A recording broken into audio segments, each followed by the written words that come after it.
안녕하세요. 서울대학교 아동가족학과에서 박사과정에 재학 중인 쭈 선생입니다. 오늘은 성공적인 발표를 위한 준비 방법에 대해 공유해보고자 합니다. 다른 선배님들과 교수님들에 비하면 저는 아직 배울 게 많지만 크고 작은 발표를 준비하면서 얻은 효과적인 발표를 위한 팁을 알려드리도록 하겠습니다. 먼저 발표 준비를 할 때 가장 중요하게 생각해야 할 부분은 발표를 듣는 청자입니다. 발표의 목표는 청자에게 내가 하고자 하는 말을 전달하는 것입니다. 그렇기 때문에 내가 어떤 내용을 전달하고 싶은지 내 발표를 듣는 청자가 누구인지를 가장 먼저 고려해야 합니다. 청자가 누구인지에 따라 같은 내용을 발표하더라도 어휘의 사용과 표현 방법이 달라져야 합니다. 학회에 가서 발표를 한다면 내가 아는 전문 지식을 상대방도 대부분 안다는 전제하에 발표를 준비해도 큰 문제가 없겠지만 그렇지 않은 경우라면 이해를 도울 수 있는 추가적인 설명이 필요합니다. 그리고 무엇보다도 청자들은 내 연구를 처음 듣는 거란 점을 꼭 기억해야 합니다. 본인이 하려는 발표 내용은 본인이 제일 잘 알아요. 그래서 가장 많이 하는 실수가 내가 아는 것처럼 청자도 잘 알 거라는 착각입니다.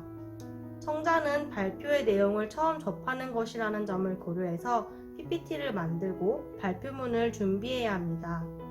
두 번째로 고려해야 할 점은 발표 시간입니다.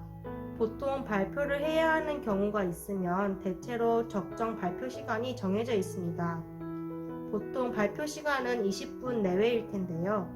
발표 시간을 지키는 건 가장 기본 중에 기본입니다. 이렇게 짧은 발표 시간 동안 전달하고자 하는 내용의 핵심을 효과적으로 전달할 수 있으려면 만반의 준비가 필요합니다.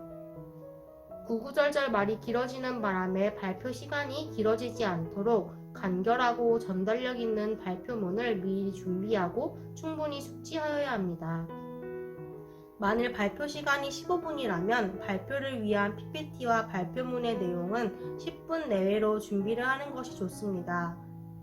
실제로 발표를 할 땐 다양한 경우에 의해서 준비한 시간을 초과할 확률이 많고 발표 내용에 대한 질의응답 시간까지 고려해서 시간을 분배하는 것이 좋기 때문이죠.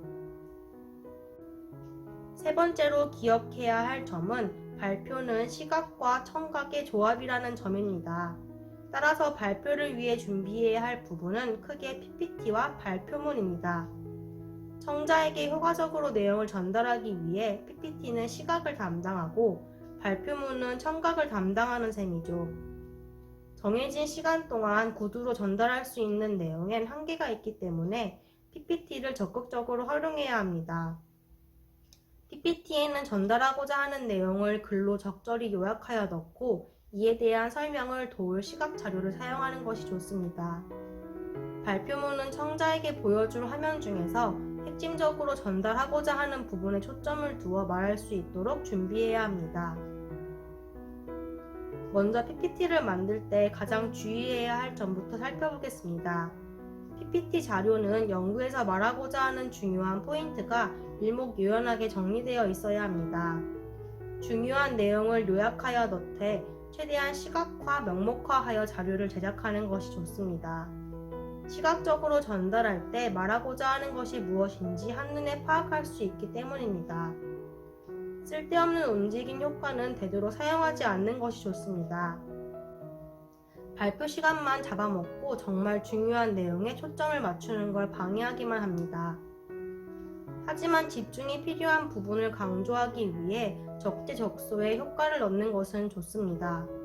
말하는 순간에 글의 내용이나 시각 자료가 나오도록 하면 어디를 말하고 있는 것인지 쉽게 알 수 있고 주목하도록 하는 효과가 있습니다. 그리고 발표를 위한 PPT의 마지막 부분엔 감사합니다 하고 끝내버리지 말고 발표했던 내용을 한 페이지에 요약하여 보여주는 화면을 만들어주세요. 하고 싶었던 말이 무엇이었는지 다시 상기시켜주고 전체적인 내용을 정리해주는데 도움이 됩니다. 발표 자료에는 질의응답 시간에 들어올 수 있는 질문에 대비한 자료를 만들어 추가해주면 좋습니다. 내가 청자라면 어떤 질문을 할지 상상해보며 구체적으로 준비해보세요. 혼자서 생각해내기 어렵다면 주변 사람들한테 발표를 보여주고 궁금한 게 있으면 아무거나 다 질문해보라고 하는 것도 하나의 방법입니다. 가능한 질문 리스트를 준비해두면 질문이 들어왔을 때 그 페이지를 보여주면서 대답을 할 수 있어 훨씬 훌륭한 대답을 할 수 있습니다. 그리고 연구 과정에서 이렇게까지 세세한 부분까지 고민하고 준비를 했다는 걸 보여줄 수 있어서 더욱 좋습니다. PPT가 완성되었다면 각 화면에서 어떤 멘트를 할 건지 준비해야 합니다. 구두로 말해야 한다는 점을 고려해서 지나치게 문장이 길어지는 건 자제해야 합니다.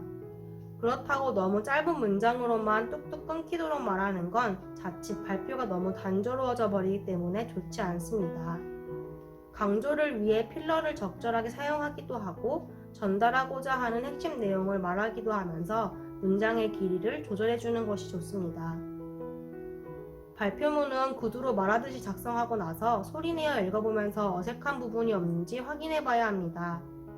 글로 썼을 때 이상하지 않은데 말로 소리내서 읽어보면 어색한 표현들은 구어차에 맞게 적절히 수정해주세요.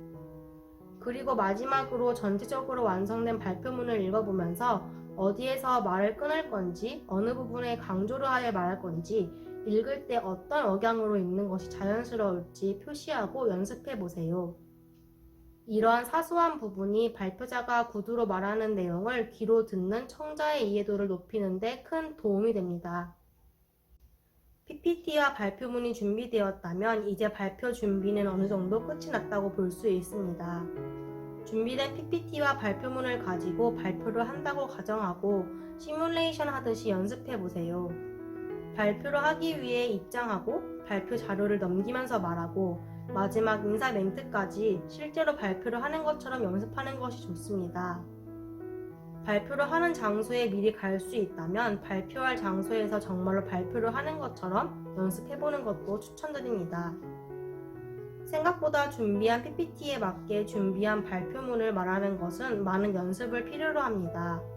PPT와 발표문이 훌륭하게 준비가 되었다고 하더라도 이렇게 발표를 하는 연습을 충분히 하지 않고 발표를 하게 되면 당황스러운 부분이 많이 생길 수 있습니다. 그리고 마지막으로 신경 써야 할 부분은 발표를 할 때 너무 빠르지도 너무 느리지도 않은 적당한 속도로 말하는 것이 중요합니다. 너무 빠르면 청자가 들은 내용을 이해할 시간이 부족해지고 너무 느리면 진행 속도가 느려서 청자가 답답함을 느낄 수 있습니다. 준비한 내용 여기까지입니다. 도움이 되셨나요? 성공적인 발표를 위한 6가지 꿀팁이었습니다. 감사합니다. 쭈선생이었습니다.